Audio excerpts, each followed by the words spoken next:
Part 108, Gretchen.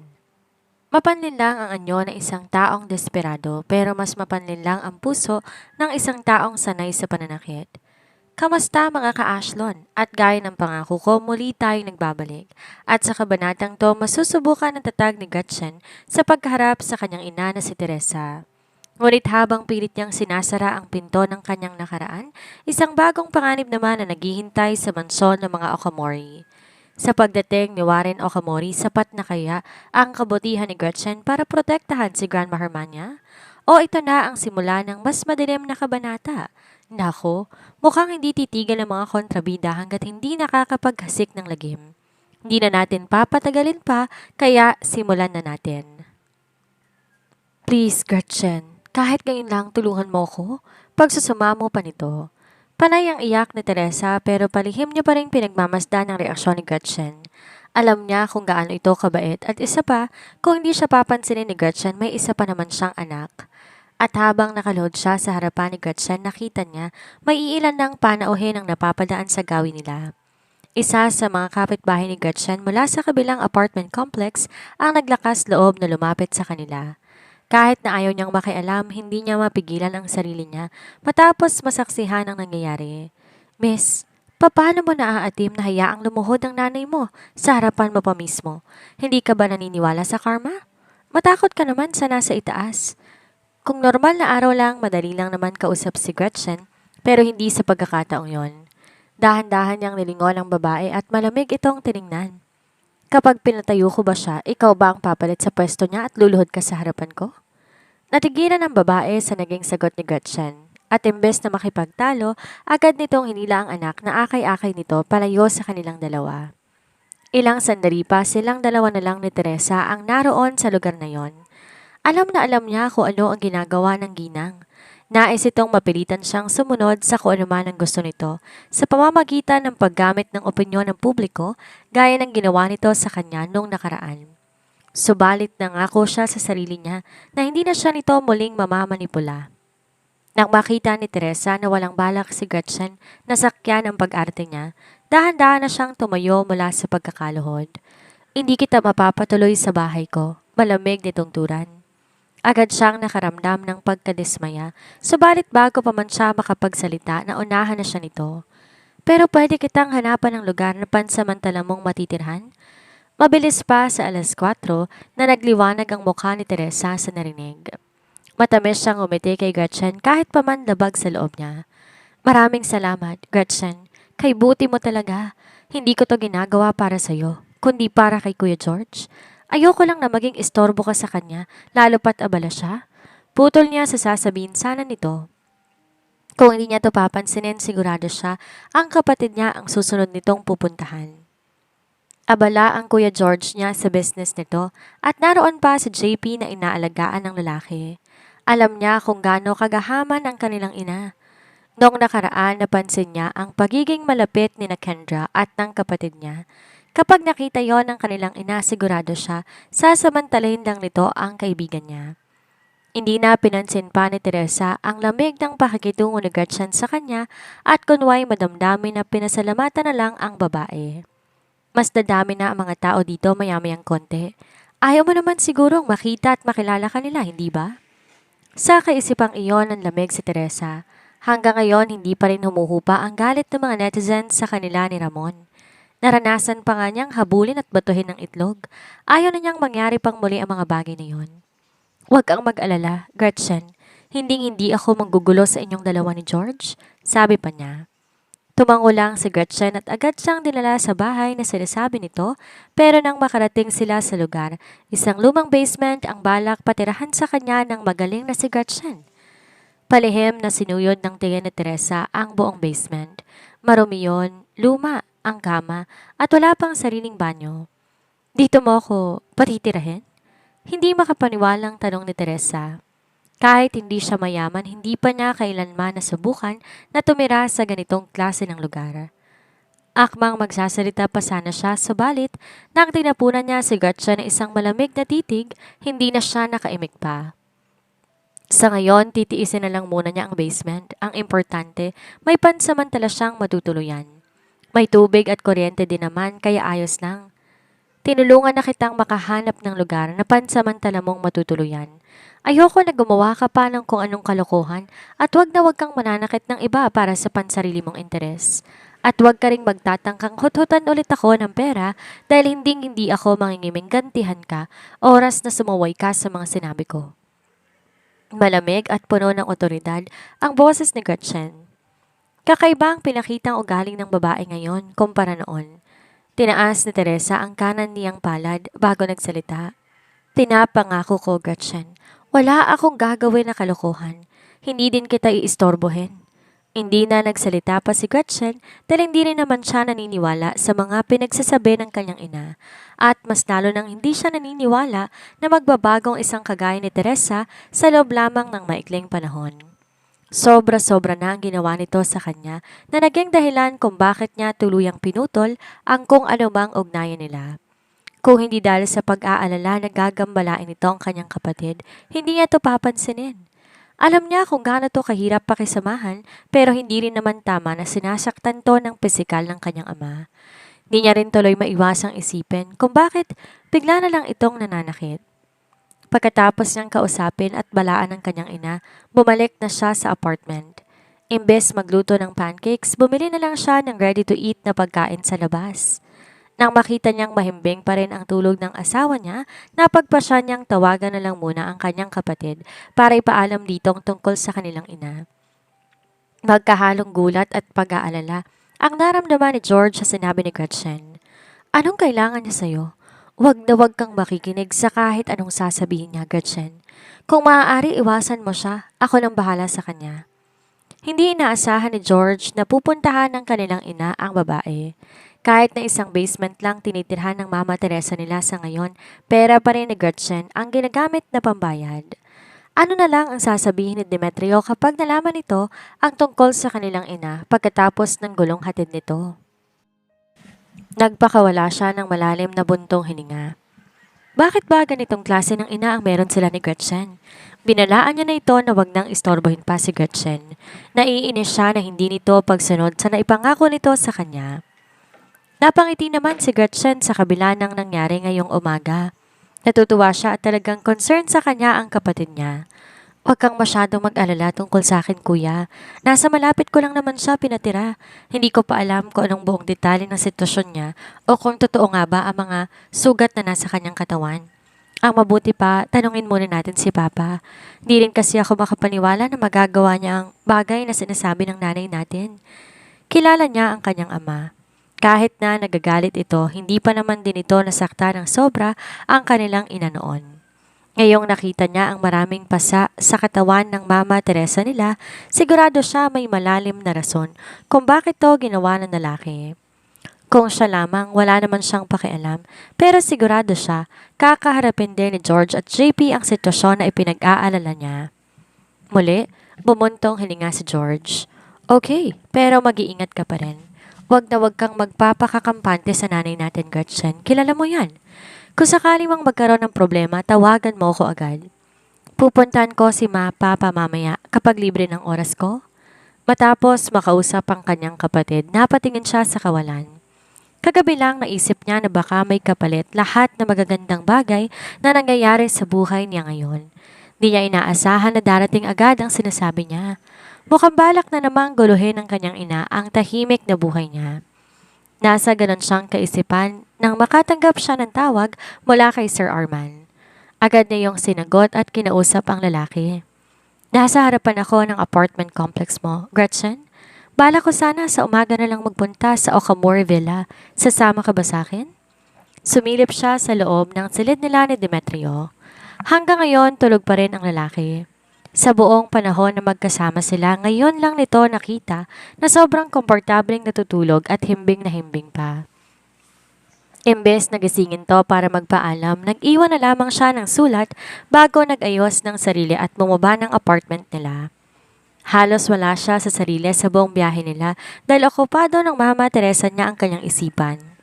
Sinira nito magandang araw niya at sa kaisipang nasa malapit lang ito at anumang oras gagawa na naman ng kasamaan, mas lalo lamang siyang hindi mapalagay. We're here! Napapitlag siya nang marinig ang boses ni Sir Arman. Agad niyang nilinga ang tingin niya sa paligid at nakita, naroon na nga sa villa ng mga Okomori. Nang makita ni Arman ang kakaibang ekspresyon sa mukha ni Gretchen, balak niya sanang kausapin ang babae, subalit naunahan siya nang bigla na lang sumulpot si Grandma Hermania sa harapan nila. Gretchen, iha! Masigla nitong wika. Nang makita ni Gretchen ang ginang, agad niya itong nilapitan at binati. Masyado pong malamig ang klima ngayon, Grandma. Dapat nasa loob lang kayo ng bahay. Nag-aalala niyang bigkas. Napangiti naman ang kasambahay na nakaalalay din sa ginang. Nabalitaan ni Madam Hermania kagabi na darating ka kaya naman maaga siyang bumangon kanina at hinihintay ka talaga dahil nasasabik siya na masilayan kang muli. Emosyonal na napangiti si Gretchen sa kanyang narinig. Bagamat mainit ang pagtanggap nito sa kanya, nang una silang magkita, hindi niya inaasahan na ganito ka-excited ang ginang na makita siyang muli. Agad siyang hinawakan ni Hermania ang kamay ni Gretchen. Madali lang nitong napansin ang kakaibang ekspresyon sa mukha ng babae. Hindi to ganun kasigla nang una silang magkita. Masama bang pakiramdam mo, iha? Pasensya ka na at kailangan mo pa talagang bumiyahe ng malayo para lamang sa akin? Malungkot nitong turan. Akmang kakausapin nito si Arman para sana ihatid pabalik ng syudad si Gretchen nang sa ganon makapagpahinga ito. Subalit, mabilis nang umiti si Gretchen at umiling. Ayos lamang po ako, Grandma. Natutuwa nga po ako at nakabalik na ako dito. Nung una po tayo magkita, naisip ko nga kung masusundan pa ba yon. Oo nga pala. Dobber ako ng pelikula ngayon. Aanyayahan sana kitang manood kapag na-release na. Yun ay kung ayos lang sa inyo. Lumawak ang ngiti sa labi ni Hermania dahil sa sinabi ni Gretchen. Matanda na ako, kaya hindi ko inaasahan na may mag-iimbita pa sa aking manood ng palabas. Pero dahil ikaw ang nag-anyaya, sige, hindi ko palalampasin yan. Napahanga naman ang kasambahay habang pinagmamasdan si Gretchen. Ang ganda-ganda nito. Yung tipong hindi ka magsasawa kahit na buong araw mo itong titigan. Maging si Hermania ganon din ang nararamdaman. Nagpapasalamat talaga ako at narito ka. Pakiramdam ko nalilimutan ko ang kalungkutan kapag nakikita kita. Huwag po kayong mag-alala. Pwede ko naman po kayong bisitahin dito ng madalas. Ngayong bago ng trabaho ko, mas marami na akong libreng oras.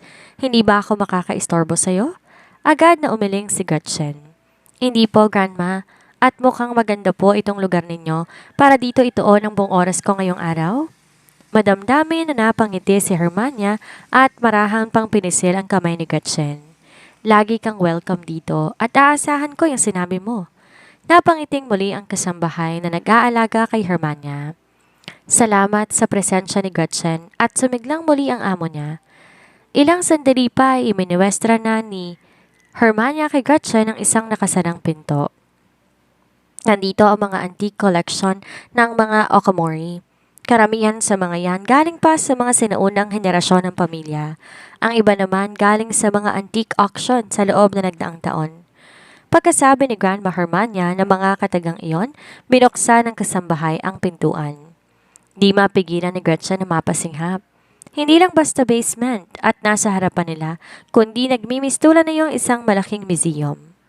Una mong makikita ang matayog na koridor na may halos umaabot sa 20 meters na glass display cases at ibang mga klase ng mga porcelain vases. Kung hindi siya nagkakamali, nasa halos lampas 100 yon na may iba't ibang hugis at disenyo.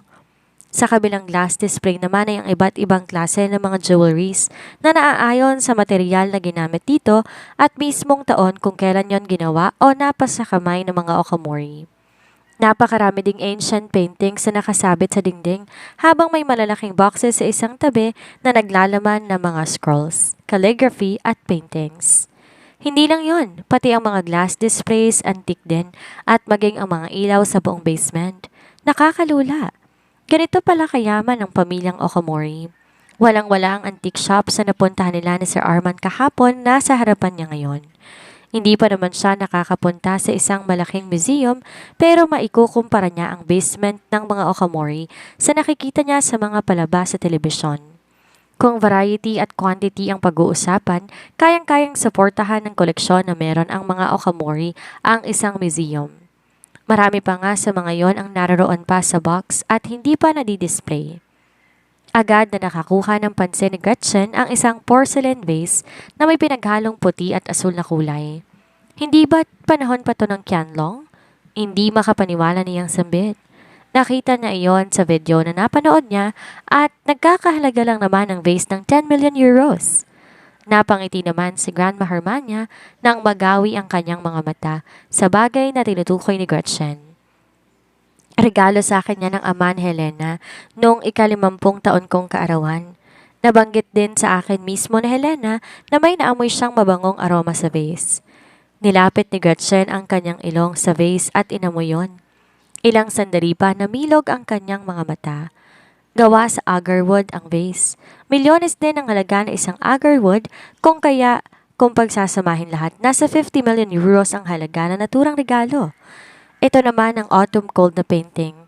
Masyado akong mahilig sa pagpipinta ng kabataan ko, kaya binili to ng aking ama bilang regalo sa akin at inatasan akong kopyahin ang naturang painting. Kalaunan hawig na ang gawa ko sa orihinal na pinta at mahirap nang masabi kung saan ang tunay. Natatawa pang kwento ng ginang. Matamaan pinagmasdan ni Gretchen ang ekspresyon ni Grandma Hermania. Tunay ang mga ngiting sumilay sa labi nito ngayon. Sa kaisipang lumaki to sa marangyang buhay, sigurado siyang mahirap din para sa matanda na bitawan ng mga bagay na naririto sa basement. Masyadong mahalaga ang mga bagay na nandito, Grandma. Sayang naman kung ibebenta mo lang pagkatapos mong itago ng maraming taon, lalo pat dala ng mga bagay na yan ang alaala mo noong unang mga panahon. Huminga na malalim ang matandang babae bago napailing. Matanda na ako, Gretchen. Ilang araw o buwan na lang hihintayin ko at mawawala na ako sa mundong to. Maraming taon na rin na nakatago ang mga to sa basement. Mawawalan lamang sila ng halaga kung walang makakakita sa kanila. Nalungkot naman si Gretchen na makita ang mabilis na pagbabago sa mood ng ginang. Sa kabila ng ngiti nito kanina naroon pa rin pala ang pagluluksa. Niyakap ni Gretchen ang braso ng matandang babae bago siya nagsalita. Anong malay natin kung aabot pa po kayo ng marami pang taon? Isa pa, hindi naman nawawalang halaga ng mga yan kahit na nakatago lang sila dito. Nakadikit sa kanila ang mga masasayamong alaala. Parang maihahalin tulad lang din natin sa wine. Kahit naubos mo ng laman, maiiwan pa rin ang mabangong aroma nito sa bote. Ilang sandaling natahimik ang ginang at maya-maya lang tumango bilang pagsang-ayon. Tama ka. Pero kailangan ko pa rin magbawas dahil sobrang dami na nila. Pwede mo ba akong tulungan mamili ng ibebenta ko? Bala kong i-donate sa charity ang pera sa pangalan ng aking apo. Tumango na rin si Gretchen bilang pagsang-ayon. Ilang sandali pa masyado na siyang nalibang sa ginagawa nila kaya hindi niya namalayan lampas 2 oras na pala sila sa loob. Grandma, bakit hindi mo na tayo lumabas para makapagpahinga po kayo? Suhestyon niya. Nag-aalala siya na baka mapagod ng gusto ang matanda, kaya nais niyang lumanghap muna to ng sariwang hangin. Pumayag naman to at nagutos sa kasama na ipaganda sila ng makakain. Nagtungo sila sa hardin sa likod ng villa, saka lang napansin ni Gretchen na doon pala ibinaon ang mga gamit ng yumaong si Helena Okamori at nagmistulang puntod ng babae. Partikular tong nakapwesto sa isang malaking puno na nakaharap sa hardin. Umihip ang hangin dahilan para mahulog ang mga dahon mula sa puno at bumagsak sa lupa. Pakiramdam niya napakalungkot ng tanawing iyon. Agad niyang naisip si Grandma Hermania. Ano kaya ang nararamdaman nito sa tuwing nagagawi ang ginang sa lugar na iyon? Labis-labis siguro ang kalungkutan nito at kapag lagi itong malulungkot, makakaapekto yon sa kalusugan ng ginang at malaki ang tsansa na magkasakit ito. Bakit ba naisipan ng pamilya ni Grandma Hermania na doon ilagay ang puntod ni Helena? Di ba nila inisip ang mararamdaman ng matanda? Sa kaisipang iyon, di niya na napigilan pa ang sarili niya. Agad niyang nilapitan ng isang kasambahay na lalaki na nakatayo ilang sentimetro ang layo mula sa matandang babae. Kuya, pwede po ba akong humingi ng pabor? Bumulong si Gretchen sa kausap niya. Mataman naman tong nakinig at maya-maya pa tumango na bilang pagsang-ayon. Ilang sandali pa uminom na ng tsaa si Gretchen kasama si Grandma Hermania sa hardin. Marahang itinulak ni Hermania ang isang platito na may lamang hiniwang cake papalapit kay Gretchen. Subukan mo tong flower cake, iha. Masarap yan. Sigurado ko magugustuhan mo yan.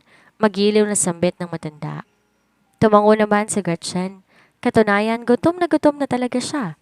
Madalas din kumakalam ang sikmura niya ngayong nagdadalang tao siya. Pagkatapos malagyan ng laman ang kanyang sikmura, bumuti na ang pakiramdam niya. Nagningning ang mga mata ni Gretchen nang matikman niya ang flour cake na sinasabi na matandang okamori. Ang sarap nga! Hindi niya mapigilang bulalas. Ang bango pa!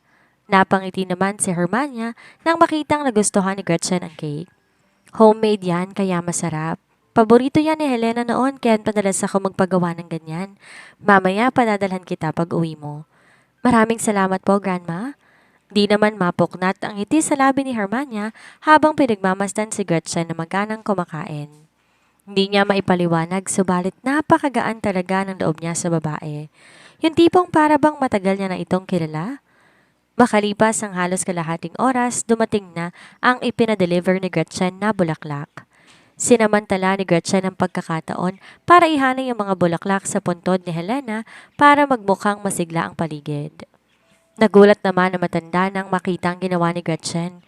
Hindi siya nakapagsalita at nanatili lang nakatitig sa puntod ng kanyang apo. Dumaloy ang pag-aalala sa sistema ni Gretchen nang makita ang reaksyon ng matandang babae lalo na nang mapaiyak na ito. Pasensya na po kayo, Grandma, kung kumilos po ako nang di nagpapaalam sa inyo. Naisip ko lang po kasi na malungkot ang paligid kaya nilagyan ko ng bulaklak para gumaan ang pakiramdam natin kapag tumitingin tayo sa puntod ni Helena. Hindi ko sinasadyang paiyakin kayo, pero nawala lahat ng agam-agam niya nang hawakan ni Grandma Hermania ang kanyang kamay at marahang pinisil bago nagsalita. Maraming salamat sa ginawa mo, Gretchen. Mahilig sa bulaklak yung apo ko. Sigurado ko magugustuhan niya ang ginawa mo. Ang ganda-ganda ng mga bulaklak na nakapaligid sa kanya.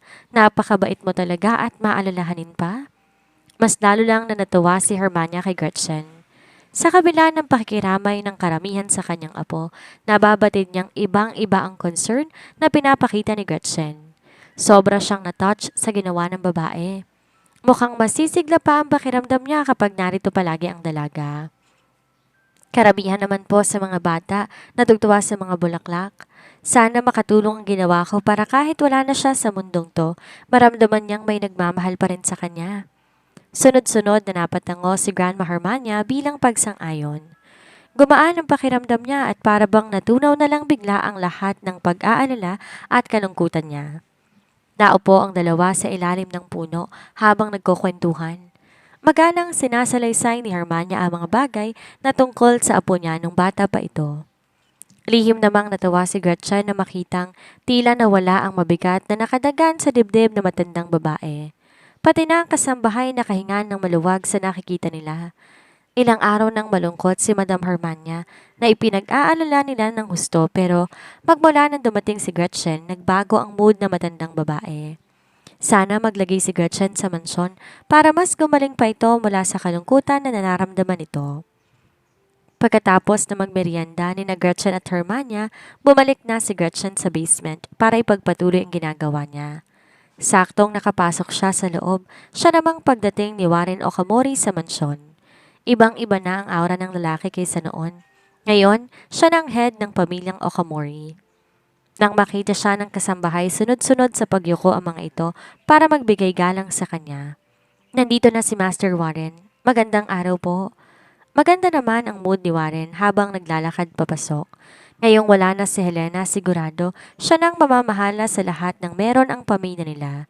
Isang bagay na lang ang kulang.